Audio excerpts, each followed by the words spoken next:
ನಮಸ್ಕಾರ ವೀಕ್ಷಕರೇ, ನಾನು ರಾಕೇಶ್ ಆರುಂಡಿ. ಯಾರನ್ನು ನಾವು ತುಂಬ ಕ್ಯೂಟ್ ಕಪಲ್, ಸ್ವೀಟ್ ಕಪಲ್, ಕಿರುತೆರೆಯ ಬಾರ್ಬಿ ಇವರಿಬ್ಬರ ಜೋಡಿ ನೋಡಿದ್ರೆ ನಮಗೆ ಹೊಟ್ಟೆ ಕಿಚ್ಚು ಬರುತ್ತಪ್ಪ, ಹೀಗೆ ಸುಖವಾಗಿರಲಿ, ಹೀಗೆ ಸಂಸಾರ ಆನಂದವಾಗಿ ನೂರಾರು ಕಾಲ ಬದುಕಲಿ ಅಂತ ಆಶೀರ್ವಾದ ಮಾಡಿದ್ರಲ್ಲ. ಬಿಗ್ ಬಾಸ್ ಯಾವಾಗ ಬಂತೋ ಸೀಸನ್ 5 ಅಲ್ಲಿಂದಲೂ ಇವ್ರನ್ನ ನೀವು ಫಾಲೋ ಮಾಡ್ತಾ ಅವರ ಫ್ಯಾನ್ಸ್ಗಳಾಗಿದ್ರಲ್ಲ, ಅವರೆಲ್ಲ ಅಭಿಮಾನಿಗಳು ಈಗೊಂದು ಆಘಾತಕಾರಿಯಾದಂಥ ಸುದ್ದಿ. ಯಾರನ್ನು ನೀವು ಸ್ವೀಟ್ ಕಪಲ್ ಅಂತಿದ್ರೋ ಈಗ ಆ ಜೋಡಿಯೇ ಕೋರ್ಟ್ ಮೆಟ್ಟಿಲನ್ನು ಏರಿರೋದು. ಇತ್ತೀಚೆಗೆ ಈ ಕಲಾವಿದರ ಬದುಕಲ್ಲಿ, ಕಿರುತೆರೆಯ ಸೀರಿಯಲ್ ಕಲಾವಿದರ ಬಾಳಲ್ಲಿ ಈ ರೀತಿಯ ಘಟನೆಗಳು ಪದೇ ಪದೇ ಮರುಕಳಿಸ್ತಾ ಇರೋದು ನಿಜಕ್ಕೂ ಕೂಡ ಆತಂಕಕಾರಿಯಾದಂತಹ ಬೆಳವಣಿಗೆ.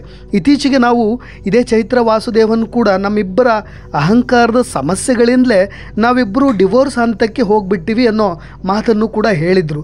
ಹಾಗಾಗಿ ನಾವು ಈ ಕಲಾವಿದರ ಬಾಳಲ್ಲಿ ಅವರಿಂದ ನಾವು ಕಲಿಯೋದು ಏನಾದರೂ ಇದ್ದರೆ ಅದು ಶುದ್ಧ ಸುಳ್ಳು ಅನಿಸ್ಬಿಡುತ್ತೆ. ಅವರನ್ನು ನಾವು, ಅವರ ಬದುಕನ್ನು ನಾವು ಸಂಭ್ರಮಿಸ್ತೀವಲ್ಲ, ಅದು ಯಾಕೆ ಅನ್ನೋ ಪ್ರಶ್ನೆಗಳನ್ನು ಹಾಕ್ಕೊಳ್ಬೇಕಾಗತ್ತೆ. ಕಾರಣ ಯಾಕೆ ಅಂದರೆ ಇದೇ ಈ ಜೋಡಿಯ ಫೋಟೋಸ್ಗಳನ್ನು ಬಹಳಷ್ಟು ಜನರ ಸ್ಟೇಟಸ್ಗಳಲ್ಲಿ ಹಾಕ್ಕೊಳ್ತಾ ಇದ್ದರು, ಸ್ವೀಟ್ ಕಪಲ್, ಕ್ಯೂಟ್ ಕಪಲ್ ಅಂತ. ಆದರೆ ಇವರಿಬ್ಬರ ಮಧ್ಯೆಯೇ ಈಗ ವಿರಸ ಬಂದಿರೋದು. ನಾವಿಬ್ಬರು ಕೂಡ ಒಟ್ಟಾಗಿ ಬಾಳಲಿಕ್ಕೆ ಇಷ್ಟವಿಲ್ಲ ಅಂತ ಕೋರ್ಟ್ ಮೆಟ್ಟಿಲೇರಿದ್ದಾರೆ. ಇಬ್ಬರ ಜಗಳ ಈಗ ಬೀದಿಗೆ ಬಂದು ನಿಂತಿದೆ. ಇತ್ತೀಚೆಗೆ 3 ವಾರಗಳ ಹಿಂದಷ್ಟೇ ಇದೇ ಚಂದನ್ ಶೆಟ್ಟಿ ನಿವೇದಿತಾ ಗೌಡ ಅವರಿಗೆ ಬರ್ಡೇ ವಿಶ್ ಮಾಡಿದರು. ಆ ಬರ್ಡೇಗೆ ಥ್ಯಾಂಕ್ ಯು ಕುಕ್ಕಿ ಅಂತ ಹೇಳಿ ಪ್ರೀತಿಯಿಂದ ಕುಕ್ಕಿ ಅಂತ ಪೆಟ್ ನೇಮಿಂದ ಕರೀತಾರೆ ಅನಿಸುತ್ತೆ ಇದೇ ನಿವೇದಿತಾ ಗೌಡ ಅವರು. ಹಾಗಾಗಿ ಥ್ಯಾಂಕ್ ಯು ಕುಕ್ಕಿ ಅಂತ ರಿಪ್ಲೈ ಮಾಡಿದರು. ಇಷ್ಟೊಂದೆಲ್ಲ ಪ್ರೀತಿ ಇತ್ತು, ಇಷ್ಟೊಂದು ಪ್ರೀತಿಯನ್ನು ಹಂಚ್ಕೊಂಡಿದ್ರು.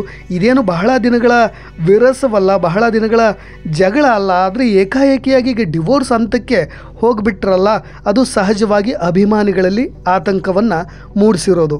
ಹಾಗಾದರೆ ಇವರಿಬ್ಬರ ಮಧ್ಯೆ ಆಗಿದ್ದಾದರೂ ಏನು? 4 ವರ್ಷದ ದಾಂಪತ್ಯ ಬಿರುಕು ಬಿಡಲಿಕ್ಕೆ ಕಾರಣ ಏನು? ನಿವೇದಿತಾ ಮತ್ತು ಚಂದನ್ ಗೌಡ ಅವರ ಬಾಳಲ್ಲಿ ಆಗಿದ್ದೇನು ಅನ್ನೋದನ್ನ ನಾನು ತುಂಬ ಹೇಳೋದಕ್ಕೆ ಹೋಗೋದಿಲ್ಲ. ಕ್ಲಿಯರಾಗಿ ಆಗಿರೋ ವಿಷಯಗಳನ್ನು ನಾನು ಹೇಳಲಿಕ್ಕೆ ಇಷ್ಟಪಡ್ತೀನಿ. ಸದ್ಯ ಈಗಾಗಲೇ ಕೋರ್ಟ್ನಲ್ಲಿ, ಕೌಟುಂಬಿಕ ನ್ಯಾಯಾಲಯದಲ್ಲಿ ವಿಚ್ಛೇದನಕ್ಕೆ ಅರ್ಜಿಯನ್ನು ಸಲ್ಲಿಸಾಯಿತು, ವಿಚಾರಣೆ ಕೂಡ ನಡೀತಾ ಇದೆ. ಈಗಿನ ಅಪ್ಡೇಟ್ಸ್ ಜೊತೆಗೆ ಇವರಿಬ್ಬರ ಪ್ರೀತಿ ಶುರುವಾದದ್ರ ಬಗ್ಗೆ ನಿಮಗೆ ರ್ಯಾಪರ್ ಚಂದನ್ ಶೆಟ್ಟಿ ಬಗ್ಗೆ ಹೆಚ್ಚೇನು ಹೇಳಬೇಕಾಗಿಲ್ಲ. ಸಂಗೀತ ನಿರ್ದೇಶಕ ಕೂಡ, ಜೊತೆಗೆ ರ್ಯಾಪರ್ಗಳನ್ನು ಮಾಡ್ಕೊಳ್ತಾ ಅದ್ಭುತ ಹಾಡುಗಳನ್ನು, ರ್ಯಾಪ್ ಸಾಂಗ್ಗಳ ಮುಖಾಂತರ ಇಡೀ ಕರ್ನಾಟಕದ ಅಭಿಮಾನಿಗಳ ಮನದಲ್ಲಿ ನೆಲೆಸಿದವರು. ಜೊತೆಗೆ ನಿವೇದಿತಾ ಗೌಡ ಅವರ ಪರಿಚಯ ಎಲ್ಲಾಯಿತು ಅಂದರೆ ಬಿಗ್ ಬಾಸ್ ಸೀಸನ್ 5ರಲ್ಲಿ ಇವರಿಬ್ಬರ ಪರಿಚಯವಾಯಿತು. ಮೊದಲಿಗೆ ಫ್ರೆಂಡ್ಸ್ ಅಂತ ಹೇಳ್ಕೊಂಡು ಬರ್ತಾಯಿದ್ರು. ಜೊತೆಗೆ ಅಲ್ಲಿ ಒಂದಿಷ್ಟು ಸೀನ್ಸ್ಗಳು ನಡೀತು, ರಾಖಿ ಕಟ್ಟೋ ವಿಚಾರ ಆಗಿರ್ಬೋದು. ಜೊತೆಗೆ ನಾವಿಬ್ಬರು ಅಣ್ಣ ತಂಗಿ ಅಂತ ಹೇಳ್ತಾಯಿದ್ರು. ಆರಂಭದಲ್ಲಿ ಎಲ್ಲರೂ ಇವರಿಬ್ಬರು ಅಣ್ಣ ತಂಗಿನೇ ಅಂದ್ಕೊಂಡಿದ್ರು. ಆದರೆ ಬರ್ತಾ ಅದು ಸ್ನೇಹ, ಪ್ರೀತಿಗೆ ಸಿಗುರ್ತು. ಪ್ರೀತಿಗೆ ಕನ್ವರ್ಟ್ ಆದಮೇಲೆ ಇಬ್ಬರು ಕೂಡ ಮದುವೆ ಆಗ್ತಾ ಇದ್ದಾರೆ, ಲವ್ ಮಾಡ್ತಾ ಇದ್ದಾರೆ ಅನ್ನೋ ಎಲ್ಲ ಥರದ ಗಾಸಿಪ್ಗಳು ಹರಿದಾಡಿದ್ವು. ಇಬ್ಬರು ಕುಟುಂಬದಲ್ಲೂ ಮಾತುಕತೆ ಆಯಿತು. ಜೊತೆಗೆ ಮದುವೆ ಆಗಬೇಕು ಅಂತ ಡಿಸೈಡ್ ಮಾಡಿಕೊಂಡ್ರು. ನಿಮಗೆಲ್ಲ ನೆನಪಿರ್ಬೋದು, 2020 ಫೆಬ್ರವರಿ 26 ಇವರಿಬ್ಬರ ಮದುವೆ ನಡೆದಿದ್ದು. ಅದಕ್ಕೂ ಮುಂಚೆ ಮೈಸೂರಿನ ಯುವ ದಸರಾದಲ್ಲಿ ಸಾರ್ವಜನಿಕವಾಗಿ ಗೆಸ್ಟಾಗಿ ಬಂದಿದ್ದರು ಇವರು. ಅಲ್ಲೇ ಪ್ರಪೋಸ್ ಮಾಡಿದರು ಚಂದನ್ ಶೆಟ್ಟಿ ಅವರು ಇದೇ ನಿವೇದಿತಾ ಗೌಡ ಅವರಿಗೆ. ಅದೊಂದು ದೊಡ್ಡ ವಿವಾದ ಆಗಿತ್ತು. ಯಾಕೆಂದರೆ ಆ ಕಾರ್ಯಕ್ರಮದ ಉಸ್ತುವಾರಿಯನ್ನು ವಹಿಸಿದಂಥ ವಿ ಸೋಮಣ್ಣ ಕೂಡ ಈ ಘಟನೆ ಬಗ್ಗೆ ತುಂಬ ವಿರೋಧವನ್ನು ವ್ಯಕ್ತಪಡಿಸಿದರು.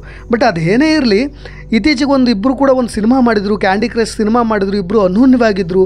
ಜೊತೆಗೆ ಮದುವೆ ಆದ ನಂತರ ಬಹಳಷ್ಟು ರೀಲ್ಸ್ಗಳ ಮುಖಾಂತರನೇ ಗುರುತಿಸ್ಕೊಂಡಿದ್ರು. ಬಟ್ ಆದರೆ ಈ ಲಕ್ಸುರಿ ಲೈಫು, ಐಷಾರಾಮಿ ಜೀವನ, ಜೊತೆಗೆ ಈ ವಯಸ್ಸಿನ ಅಂತರ, ಇವೆಲ್ಲವೂ ಕೂಡ ಕಾರಣಗಳಾಯ್ತಾ ಅನ್ನೋದು ಎಲ್ಲರ ಮಾತು. ನೀವು ಅವರು ಯಾವುದೇ ವೀಡಿಯೋಗಳನ್ನು ಮಾಡಲಿ, ಇವರಿಬ್ಬರು ವೀಡಿಯೋಸ್ಗಳನ್ನು ನೋಡಿದಾಗ ಒಂದಿಷ್ಟು ಪ್ರತಿಶತ 80% ನೆಗೆಟಿವ್ ಕಮೆಂಟ್ಸ್ಗಳೇ ಬರ್ತಾಯಿತ್ತು.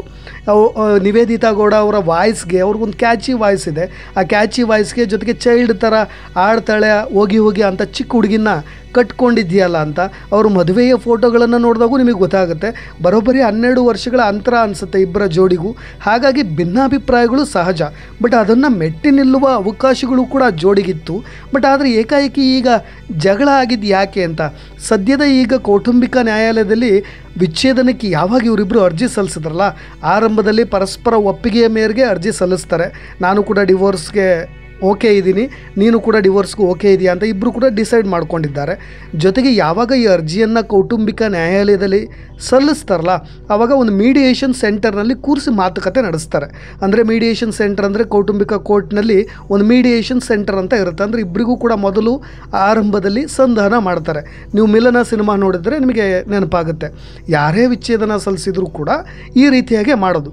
ಈ ದಂಪತಿಗಳಿಗೆ ಕೋರ್ಟ್ನಲ್ಲಿ ಕೂರಿಸಿ ಮೀಡಿಯೇಟ್ ಮಾಡ್ತಾರೆ. ಅಂದರೆ ಒಬ್ಬರು ಸಂಧಾನ ಪತ್ರಕಾರರು ಇರ್ತಾರೆ, ಅವರು ಒಬ್ಬರು ವಕೀಲರಾಗಿರ್ತಾರೆ. ಅವರಿಬ್ಬರ ವಕೀಲರ ಉಪಸ್ಥಿತಿಯಲ್ಲಿ ಅವರಿಬ್ಬರಿಗೂ ಸಂಧಾನ ಮಾಡ್ತಾರೆ. ಅಂದರೆ ನಿಮಗಿನ್ನೂ ಕೂಡ ಡಿವೋರ್ಸ್ಗಿಂತ ಮುಂಚೆ ಒಂದು ಅವಕಾಶ ಇದೆ. ದಯವಿಟ್ಟು ನಿಮ್ಮ ತಪ್ಪುಗಳನ್ನು ನೀವೇ ತಿದ್ದುಕೊಳ್ಳಿ. ಒಂದು ಅವಕಾಶ ಇದೆ, ಬದುಕಿದೆ ಮುಂದೆ, ಯಾಕೆ ಈ ರೀತಿಯಾದಂಥ ಕಠಿಣ ನಿರ್ಧಾರಗಳನ್ನು ತೆಗೆದುಕೊಳ್ಬೇಡಿ ಅಂತಲೂ ಕೂಡ ಈಗ ಮಾತುಕತೆ ಮಾಡ್ತಾ ಇದ್ದಾರೆ. ಅದಕ್ಕೂ ಕೂಡ ಅವರಿಬ್ಬರು ಒಪ್ಪದೇ ಇದ್ದರೆ ನಾವು ಎಕ್ಸಾಕ್ಟಾಗೆ ಕುಟುಂಬದವ್ರಿಗೂ ಒಪ್ಪಿಸ್ಬಿಟ್ಟಿದ್ದೀವಿ, ನಾವು ಒಪ್ಪಿದ್ದೀವಿ, ಇನ್ನು ಮುಂದೆ ನಾವಿಬ್ಬರು ಜೊತೆಯಾಗಿ ಒಂದು ಕ್ಷಣವೂ ಇರಲಿಕ್ಕೆ ಸಾಧ್ಯವೇ ಇಲ್ಲ, ಇದು ಅಂತಿಮ ನಿರ್ಧಾರ ಅಂತ ಅವ್ರು ಏನಾದರೂ ಹೇಳಿದ ಮೇಲೆ ಪರಸ್ಪರ ಒಂದಾಗಿ ಬಾಳಲಿಕ್ಕೆ ನಾವು ಆಗೋದೇ ಇಲ್ಲ ಅಂತ ಹೇಳಿದಾಗ ಸ್ವಇಚ್ಛೆಯಂತೆ ನ್ಯಾಯಾಧೀಶರ ಮುಂದೆ ಹಾಜರುಪಡಿಸ್ತಾರೆ. ಅದಾದ ಮೇಲೆ ಈಗ ಸದ್ಯದ ಪರಿಸ್ಥಿತಿಯಲ್ಲಿ ಮೀಡಿಯೇಷನ್ ಸುತ್ತು ಮುಗಿದಿದೆ. ಅವರಿಬ್ಬರು ನಾವು ಈ ವಿಚ್ಛೇದನಕ್ಕೆ ರೆಡಿ ಇದ್ದೀವಿ ಅಂತ ಇದೇ ಕೌಟುಂಬಿಕ ನ್ಯಾಯಾಲಯದಲ್ಲಿ ಒಪ್ಕೊಂಡಿದ್ದಾರೆ. ಹಾಗಾಗಿ ನ್ಯಾಯಾಧೀಶರ ಮುಂದೆಯೂ ಕೂಡ ಹಾಜರಾಗಿದ್ದಾರೆ. ಇನ್ನೇನಿದ್ರು ಫೈನಲಿ ನ್ಯಾಯಾಧೀಶರು ಇವರಿಬ್ಬರ ಅನುಮತಿಗೇನಾದರೂ ಒಪ್ಪಿಗೆ ಸೂಚಿಸಿಬಿಟ್ರೆ, ನೀವೆಲ್ಲ ಏನು ಹೇಳ್ತಾ ಇದ್ರಲ್ಲ ಸ್ವೀಟ್ ಕಪಲ್ ಕ್ಯೂಟ್ ಕಪಲ್ ಅಂತ, ಆ ಥರದ ಒಂದು ಆದರ್ಶ ದಾಂಪತ್ಯ ಜೀವನಕ್ಕೆ ಬ್ರೇಕ್ ಬೀಳೋದು. ಅಂತೂ ಇಂತಿಗೆ ಸದ್ಯದ ಕಾರಣಗಳೇನು ಅಂತ ಬಲ್ಲ ಮೂಲಗಳಿಂದ ಕೇಳಿಬರ್ತಾ ಇರೋದು, ಇಬ್ಬರು ಸುಮ್ಮನೆ ತೋರಿಕೆಗೆ ಪ್ರೀತಿ ಮಾಡ್ತಾ ಇದ್ದಾರಂತೆ. ಇಷ್ಟವಿಲ್ಲದ ರೀಲ್ಸ್ಗಳು, ಒತ್ತಾಯದ ಮೇಲೆ ಅವರಿಗೆ ಒಂದಿಷ್ಟು ಆಸೆಗಳಿರುತ್ತೆ, ಕನಸುಗಳಿರುತ್ತೆ. ತುಂಬ ಪ್ಯಾಷನೇಟ್ ಹುಡುಗಿ ಅನಿಸುತ್ತೆ ಅವರು ನಿವೇದಿತಾ ಅವರು. ಹಾಗಾಗಿ ಆ ರೀಲ್ಸ್ಗಳಲ್ಲಿ ಒತ್ತಾಯಪೂರ್ವಕವಾಗಿ ಇದೇ ಚಂದನ್ ಶೆಟ್ಟಿಯವರು ರೀಲ್ಸ್ಗೆ ಒಪ್ಪಿಗೆ ಸೂಚಿಸಿ ಮಾಡ್ತಾಯಿದ್ರು. ಅವರಿಗೆ ಇಷ್ಟವಿಲ್ಲದ ರೀಲ್ಸ್ಗಳನ್ನು ಮಾಡೋದು, ತೋರಿಕೆ ಇಲ್ಲದ ಸುಮ್ಮನೆ ಪ್ರದರ್ಶನಕ್ಕೋಸ್ಕರ ನಾವಿಬ್ಬರು ಚೆನ್ನಾಗಿದ್ದೀವಿ ಅನ್ನೋದಕ್ಕೋಸ್ಕರ ಸೋಷಿಯಲ್ ಮೀಡಿಯಾಗಳಲ್ಲಿ ಕ್ರೇಜ್ಗೋಸ್ಕರ ಮಾಡ್ತಾ ಇದ್ದರು. ಇಬ್ಬರಿಗೂ ಕೂಡ ಒಬ್ರಿಗೊಬ್ಬರು ಕೂಡ ಪರಸ್ಪರವಾಗಿ ಇಷ್ಟವಿಲ್ಲದ ನಡೆಯಾಗಿತ್ತು ಅನ್ನೋದು ಕೇಳಿಬರ್ತಾ ಇರೋದು. ಜೊತೆಗೆ ಇನ್ನೊಂದು ವಿಷಯ, ಅವರಿಗೆ ಮಗು ಮಾಡ್ಕೊಳ್ಳೋ ವಿಚಾರದಲ್ಲಿ ಇಬ್ಬರಿಗೂ ಕೂಡ ಭಿನ್ನಾಭಿಪ್ರಾಯವಿತ್ತಂತೆ. ಚಂದನ್ ಶೆಟ್ಟಿ ಅವರಿಗೆ ಮಗು ಮಾಡ್ಕೋಬೇಕು ಅನ್ನೋ ಆಸೆ ಇತ್ತಂತೆ. ಬಟ್ ಆದರೆ ನಿವೇದಿತಾ ಅವರಿಗೆ ಸದ್ಯ ಈಗಲೇ ಮಗು ಬೇಡ, ನಾನಿನ್ನು ಚಿಕ್ಕ ಹುಡುಗಿ, ಸದ್ಯ ಈಗ ಮಗು ಆದರೆ ನಾನು ಒಂದಿಷ್ಟು ಫ್ಯಾಷನ್ ಅಥವಾ ಮಾಡ್ಲಿಂಗ್ ಈ ಥರದ ಬ್ಯೂಟಿ ಕನ್ಸರ್ನ್ ಆ ಥರ ಇರೋರೆಲ್ಲ ಈಗಿನ ನಾಯಕ ನಟಿಯರೆಲ್ಲ ನೀವು ನೋಡೇ ಇರ್ತೀರ, ಅವರಿಗೆ ಮಗು ಮಾಡ್ಕೊಳ್ಳೋ ಇಂಗಿತ ಕೂಡ ಇರೋದಿಲ್ಲ. ಅದಕ್ಕೋಸ್ಕರನೇ ನಿವೇದಿತಾ ಅದನ್ನು ಅವಾಯ್ಡ್ ಮಾಡ್ತಾ ಇದ್ರಂತೆ. ಇನ್ನು ಉಡುಪಿನ ವಿಚಾರದಲ್ಲೂ ಕೂಡ ಚಂದನ್ ಶೆಟ್ಟಿ ಅವರಿಗೆ ಭಾಳಷ್ಟು ವಿರೋಧ ಇತ್ತಂತೆ. ಅವಳು ಹಾಕೋ ಉಡುಪುಗಳಾಗಿರ್ಬೋದು ಅಥವಾ ಅವಳ ಸ್ಟೈಲು, ಅವಳು ಒಪ್ಕೊಳ್ಳೋ ಕಾರ್ಯಕ್ರಮಗಳು, ಇದೆಲ್ಲದರ ವಿಚಾರದಲ್ಲಿ ಸ್ವಲ್ಪ ಭಿನ್ನಾಭಿಪ್ರಾಯ ಇತ್ತು ಅನ್ನೋದು ಅವರ ಆಪ್ತರ ವಲಯದಿಂದ ಕೇಳಿಬಂದಿರೋ ಮಾಹಿತಿ. ಜೊತೆಗೆ ಇಬ್ಬರಿಗೂ ಕರಿಯರ್ ದೃಷ್ಟಿಯಿಂದಲೇ ಈ ನಿರ್ಧಾರವನ್ನು ತೆಗೆದುಕೊಂಡಿದ್ದಾರಂತೆ. ಸದ್ಯ ಈ ಸಂಧಾನಕ್ಕೆ ಅಂತ ವಕೀಲರನ್ನು ಬಿಟ್ಟಿದ್ದಾರಲ್ಲ ಕೌಟುಂಬಿಕ ನ್ಯಾಯಾಲಯದಲ್ಲಿ, ಅಲ್ಲಿ ಅವ್ರು ಹೇಳಿರೋದು, ನಾವಿಬ್ಬರು ನಮ್ಮ ಕರಿಯರ್ ದೃಷ್ಟಿಯಿಂದಲೇ ಒಂದು ಒಳ್ಳೆಯ ಉತ್ತಮ ಭವಿಷ್ಯವನ್ನು ಕಟ್ಕೊಳ್ಬೇಕು ಅನ್ನೋ ಉದ್ದೇಶದಿಂದಲೇ ನಾವಿಬ್ಬರು ಜೊತೆಯಾಗಿದ್ದರೆ ಇದು ಆಗೋದಿಲ್ಲ ಅನ್ನೋ ಕಾರಣಕ್ಕೆ ಈ ನಿರ್ಧಾರವನ್ನು ತೆಗೆದುಕೊಂಡಿದ್ದೀವಿ ಅಂತ ಈಗ ಅಲ್ಲಿ ಇದೇ ಮೀಡಿಯೇಟರ್ ಮುಂದೆ ಒಪ್ಕೊಂಡಿರೋದು ಈ ದಂಪತಿಗಳು. ಜೊತೆಗೆ ಮೇಜರಾಗಿ ವಯಸ್ಸಿನ ಅಂತರವೇ ಇದೆಲ್ಲದಕ್ಕೂ ಕೂಡ ಕಾರಣ ಆಯಿತಾ ಅಂತ ಅಪ್ಪ ಅಮ್ಮನ ಒಪ್ಪಿಸಿದ್ರು, ಅನ್ಯೋನ್ಯವಾಗಿ ಬಾಳ್ತೀವಿ ಅಂದಿದ್ರು, ಸಪ್ತಪದಿ ತುಳಿದಿದ್ರು. ಇವರಿಬ್ಬರ ಮದುವೆಗೆ ದೊಡ್ಡ ದೊಡ್ಡ ಸ್ಟಾರ್ಗಳು ಬಂದು ಇವರು ಆಶೀರ್ವಾದ ಮಾಡಿದರು. ಎಲ್ಲರ ಆಶೀರ್ವಾದ ಮಾಡಿದ್ರು. ಅನ್ಯೋನ್ಯವಾಗಿ ಬದುಕಬೇಕಾಗಿರೋದು ಅಲ್ಟಿಮೇಟ್ಲಿ ಇವರೇ. ಬಟ್ ಅದು ಸಾಧ್ಯವಾಗಿಲ್ಲ. ಅದ್ಭುತ ಸಂಸಾರಕ್ಕೆ ಈಗ ಬ್ರೇಕ್ ಬಿದ್ದಿರೋದು. ಯಾರೆಲ್ಲ ಈ ಜೋಡಿಯನ್ನು ಒಪ್ಕೊಂಡಿದ್ರು ಅವರೆಲ್ಲರ ಮನಸ್ಸಿಗೂ ಆಘಾತ ಆಗಿರೋದು. ಹಾಗಾಗಿ ಕೊನೆಯದಾಗಿ ಒಂದು ಸಂದೇಶ, ಈ ಸಿನಿಮಾ ತಾರೆಯರು ಯಾರ ಜೀವನಕ್ಕೂ ಕೂಡ ಪೂರಕವಾಗಿರೋದು ಇಲ್ಲ, ಮಾರಕವಾಗಿರೋದು ಇಲ್ಲ. ನಾವು ನಮ್ಮ ಬದುಕನ್ನು ಹೊಸದಾಗಿ ಕಟ್ಕೊಳ್ಬೇಕು, ಅದಕ್ಕೆ ನಾವೇ ಮಾದರಿ, ನಾವೇ ರೋಲ್ ಮಾಡೆಲ್ ಅನ್ನೋದು ಅಂತಿಮವಾಗಿ ಇವನ್ನೆಲ್ಲ ನೋಡಿದಾಗ ಪ್ರೂವ್ ಆಗ್ತಕ್ಕಂಥದ್ದು.